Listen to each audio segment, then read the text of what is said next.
Hello everyone, today I wanted to share my thoughts on Chloe and Halle's Ungodly Hour, the Chrome edition with you. If you'd like to skip right to my thoughts, I'm going to have the timestamp on the screen right here where you guys can skip to. The whole video will be timestamped if you want to skip around. And now let's just get into a couple quick disclaimers. Number one, this is just my personal opinion and interpretation of the songs. I'd love to hear yours down below, just keep it respectful please. I'm going to be reading on my phone as I always do. Sorry for any background noise or dust particles that may occur throughout this video. Everything that I referenced in this video and everything that I mentioned will be linked down below in the description if you're curious. If I have any else that I forget to check down below, I might have a pinned comment. And lastly, I'll put Genius cards by me if there's one for the song, and let's get into it. So I have all these songs in tiers. There's not any ranking in the tiers or at all. The first tier that I have is the mid tier. The first song that I have is Catch Up featuring Mike Will Made It. I don't care for the song at all. I like Chloe and Halle's parts, but Sway Lee just does no favors on the song for me personally. Halle discussed the meaning of the song and she said, it's basically a tit for tat love story. You know, do something to one person, they get you back. It's a cycle that never ends. And now to the good tier. The first thing that I have written down is Rest of Your Life. I think that this is a cute song. I used to not care for it as much, but I've come to appreciate it for what it is and I can enjoy it now. And about the song, Chloe says, I love Rest of Your Life because it kind of feels like an ode to our debut album, The Kids Are Alright, with the anthemic backgrounds and feeling so youthful and grungy. With this song, we just wanted to wrap this album up by saying it doesn't matter what mistakes you make, just live your life, go for it, have fun. You don't know when your time to leave this earth is, so just live out the rest of your life. And even though we are in the ungodly hour right now and we're learning ourselves through our mistakes and our imperfections, so what? That's what makes us who we are, live it out. And the last thing I have in this tier is going to be the intro. It's not a full-fledged song, which is why it's here, but I can appreciate it for what it is. I like the vocals and I can appreciate the transition into Forgive Me. And now to the excellent tier. The first song that I have written down is Overwhelmed. This is a wonderful track to listen to. The vocals are lovely, the harmonies are super tight, the piano is stunning. Short and sweet, not going to take up too much of your time, but very impactful to listen to. And listening to this track just feels like whenever you've had a long day, you sit down and you just finally let out that sigh that you have been holding in, and it's kind of satisfying to listen to as well. And about the song, Chloe says, Halle and I really wanted to have interludes on this album, and we were kind of going through all the projects and files that were on my hard drive, listening on our speakers in our studio. This came up and we were like, wow, the lyrics really resonated with us, and we forgot we even wrote it. We went and reopened the project and laid down so many more harmonies on top of it. We just wanted it to kind of feel like that breath in the album, because there's so many times when you feel overwhelmed and sometimes you're even scared to admit it because you don't want to come off as weak or seeming like you can do something, but we're all human. There have been so many times when Halle and I feel overwhelmed, and I'll play this song and feel so much better. It's okay to just lay in that and not feel pressure to know what's next and just kind of accept. And once you accept it, then you could start moving forward and planning ahead. But we all have those moments where we kind of just need to admit it and live in it. The next song that I have written down is Lonely. I can appreciate the sentiment of the song, just saying, just because you're not in a romantic relationship doesn't mean that you can't have a very fulfilling life. Still, work on yourself, check in with your friends, go have fun. And I think the lyrics resonate with a lot of people. My favorite is whenever they say, 3 a.m, stayed up. Feels like the world won't wait up. All in your mind, it's made up. It's an uplifting track with good production and stellar vocals. On the song, Halle says, this song is so very important to us. We did this with Scott Storch and it ended up just kind of writing itself. I think one friend that we had in particular was kind of going through something in their life, and sometimes a lot of the situations that we're around we take inspiration from to write about. We were also feeling just stuck in a way, and we wanted to write something that would uplift whoever it was out there who felt the same way we did. Whether it was just being lonely and knowing that it's okay to be alone, and when you are alone, owning how beautiful you are and knowing it's okay to be by yourself. We kind of just wrote the story that way, thinking about us alone in our apartment and what we do, what we think when we're in our room, and what they think when they go home.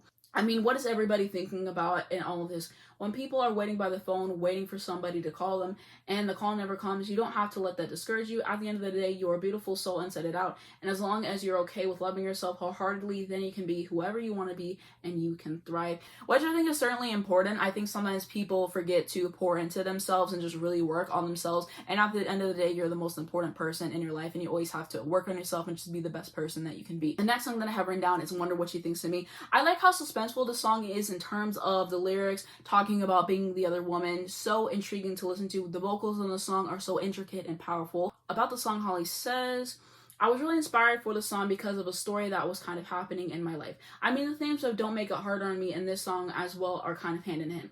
There was this amazing guy who's so sweet, and it just talks about this bond that you have with somebody and how this person came out of nowhere And then all of a sudden you kind of find yourself wanting that person, but they're in a situation and you're in a situation and you don't want to seem like you're trying to take this girl's man. We spun it into this story of being the other woman, even though, just so you know, Chloe and I were never that. So we pushed that story so far, and it was really fun and exciting to talk about because I don't think we had ever experienced or heard of another song that was talking about the perspective of the other woman. The woman who was on the side, or the girl who wishes so badly that she could be with him and is always there for him. So we flipped it into this drama-filled song, which we really feel like it's so exciting and so adventurous. The melodies and the lyrics and the beautiful production my sister did, it just really turned out amazing. The next song that I have written down is 80/20. It has an exceptional pocket, fascinating production, and vocals, and I think it's a great song overall. And the next song that I have written down is Hazy. Chloe's production on this song is absolutely amazing. It's haunting, it's eerie, it's giving Halloween in the best way. I love to see it.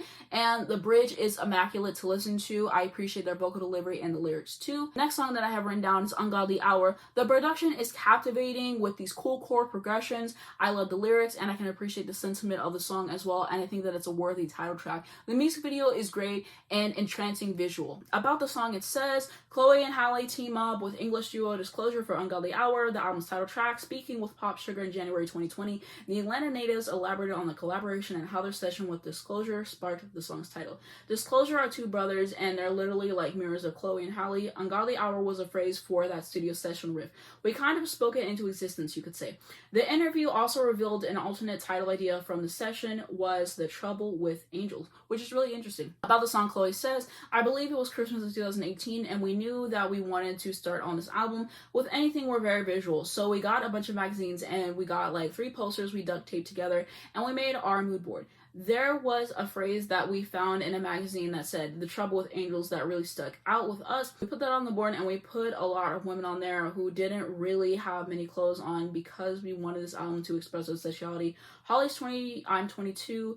We just wanted to show that we can own our sexuality in a beautiful way as young women, and it's okay to own that. So fast forward a few months and we were in the session with Disclosure. Whenever my sister and I create lyrics, sometimes we're inspired randomly on the day and we'll hear a phrase or something. I forgot what I was doing or what I was watching, but I heard the phrase Ungodly Hour and I wrote it in my notes really quick. So when we were all in a session together, we were putting our minds together like, what can we say with that? And we came up with the phrase, love me at the ungodly hour. Love me at my worst, love me when I'm not the best version of myself. And the song kind of wrote itself really fast. It's about being in a situationship with someone who isn't ready to fully commit or settle down with you, but the connection is there, the chemistry is there, it's so electric. But being the woman, you know your self-worth and you know what you won't accept. So it's like, if you want all of me, then you need to come correct. And I love how simple and groovy the beat feels and how the vocals kind of just rock on top of it. It feels so vibey. And now to my favorite songs in this album. The first one that I have written down is Baby Girl. This is my absolute favorite song on the album. It's always been my favorite. There's just something about it that's really stood out to me every single time I listen to it. I always really look forward to it. And it's so peaceful to listen to. I just feel a sense of clarity whenever I listen to it. Very comforting as well. Chloe's production is clean, it's riveting, it has a great groove, which I can always appreciate, and they contribute excellent vocals as well. And the Tiny Desk performance that they did of the song is my personal favorite, even though I love all the performances, so definitely check that out. I will have it linked down below in the description if you're interested. About the song, Holly says, Baby Girl is a girl empowerment song, but our perspective when we were writing the song, personally for me, it was a message that I needed to remind myself of. I remember we wrote the song in Malibu. We decided for the day after Christmas we wanted to rent an Airbnb and we wanted to just go out there with no parents and be by the beach and bring our gear and create. And I remember at that time I was just feeling a little bit down and I just needed that pick me up. So I started writing these lyrics about how I was feeling, how everybody makes it look so easy, and how everything that you see, it seems so real, but is it really? So that was definitely an encouraging, empowering song that we wanted other girls to relate to and play when they needed that messaging. When you're feeling overwhelmed and insecure and you're like, okay, what's next? Like, no, step out of it. You're amazing. The next song that I have written down is Busy Boy. This is always so much fun to listen to. It starts off with these lovely vocals, and I like how the song progresses too, and the production is exquisite. On the song, Holly says, so Busy Boy is another very playful love song. The inspiration for it basically came from our experiences kicking with our girls when we have those moments where we're all gossiping and talking about what's going on in our lives. This one dude comes up and we all know him because he's so fun and he's tried to holler at all of us. It was such a fun story to write off of because we have had those moments where, because we're friends with a lot of beautiful black girls and we're all doing our thing, and the same guy who is really successful or cute will hop around trying to get at each each of us. So that was really funny to talk about, and also to talk about the bonding of sisterhood, of just saying all this stuff about this guy to make ourselves feel better. I mean, because at the end of the day, we have to remind ourselves that even though you may be cute, even though you may be trying to get my attention, I know that you're just a busy boy and I'm going to keep it moving. The next song that I have written down is Forgive Me. This song has a certain edge to it, which I really like. I think Holly's vocal in the beginning is really neat to listen to, and the chorus is strong as well. The bridge is insane. The way that they go off vocally is just so amazing to listen to. They just really do their thing on that bridge. The vocals are enchanting as well, and the music video is very entertaining, and it's a great visual. I like this one performance that they did whenever Holly was playing an acoustic guitar. I will link that down below if you haven't seen it already. About the song, Chloe says, I love it because it's so badass and it's taking your power back and not feeling like your self-worth is in the trash. I remember we were all in the studio with songwriter Nigel Charles and producer Soundwave, and for me personally, I was going through a situation where I was dealing with a guy and he picked someone else over me, and it really bothered me because I felt like it wasn't done in the most honest light. I like to be told things up front, and so when we were all in the session, this had just happened to me. I went in the booth and laid down some melodies, and some of the words came in, and then Holly went in and sang Forgive Me, and I thought that that was so strong and powerful, and Nigel laid down some harmonies. We kind of constructed it as a puzzle in a way. It felt so good. It felt like we were taking our power back, like forgive me for not caring and giving you that energy to control me and make me sad. The next song that I have written down is Tipsy. This is an incredible song, well written and performed. Chloe's production is interesting to listen to. There's this one performance with the electric guitar, which I love, which will be linked down below in the description. About the song, Holly says, Tipsy was such a fun record to write. My beautiful sister did this amazing production that just brought it to a whole nother level. I remember when we were first starting out the song, I was playing like these sort of country sounding guitar chords that kind of had a little cool swing to it, and then we just started writing.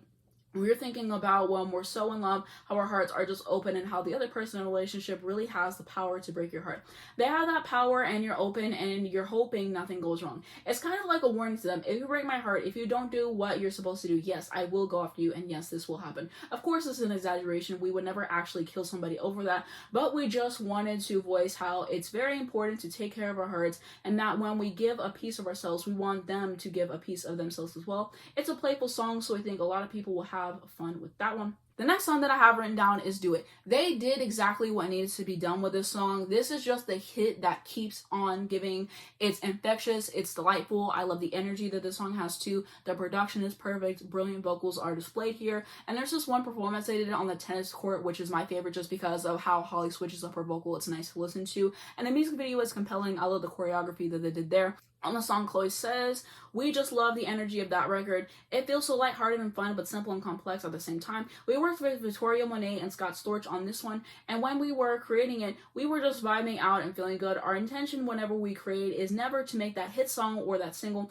because whenever you kind of go into that mindset, that's when you kind of stifle your creativity and there's really nowhere to go. So we were all just having fun and vibing out, and we were just going to throw whatever to the wall and see what sticks. After we created the song, about 2 weeks later, we were listening to it and we were like, uh-oh, we're really kind of feeling this. It feels really, really good. And we decided that that would be the one that we would shoot a video to, and it just kind of made a life of its own. I'm always happy when our music is well received, and it just makes us happy also seeing people online dancing to it and doing the dance we did in the music video. It's really exceeding all of our expectations. The last song that I have in this tier is going to be Don't Make It Hard on Me. The vocals at the beginning of the song are beautiful to listen to. I love the bass throughout the song, just such a well-written bass line. It has such a nice groove to it as well. And I think generally the instrumentation of the song is phenomenal. I love the strings that they added on and just the places that it goes to there. The vocals are top-notch. I like the lyrics too, and the song just takes you on such a pleasant journey overall. And about the song, Chloe says, we wrote this with our good friend Nasri and this amazing producer Giddy, and we were all in the studio, and I believe Holly really inspired the song.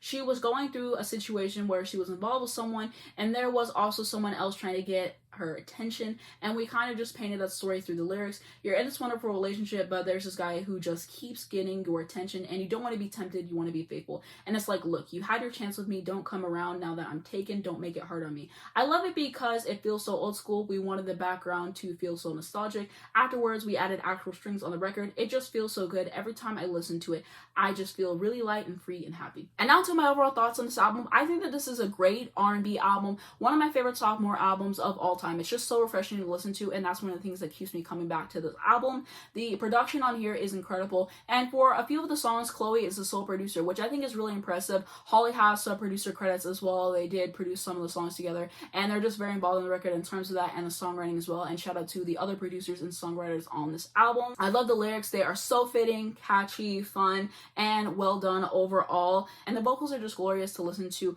all around. I love their vocals separately, together, the harmonies that they do, the background vocals, the extra vocals. It's just very intricate. And like I said before, I love whenever artists go into the studio and they layer their vocals and they just really make that effort, because it's so much fun to listen to. And I appreciate whenever they're so dedicated to their craft. And they are just excellent singers by themselves and together. And I just love what they bring out of each other and all of that. It's just such a treat to listen to. You can tell that they really came into their own. You hear the confidence all over these tracks, which really makes a difference. There's youth all over this album, which I like as well. The album cover is great, both the standard version and the chrome edition. I like the chrome cover more just because, like, aesthetically, I like that colorway, but both are great. Their live performances during this era were fantastic. Like, they did so many different ones, and I really appreciate how they breathe new life into the songs every single time, changing up the vocal arrangements, doing something different. I really like when singers experiment and then they like change the key, or like they do another run that wasn't originally in the song, and it just keeps you interested in the song. And I just really appreciate whenever people can think light on their feet like that,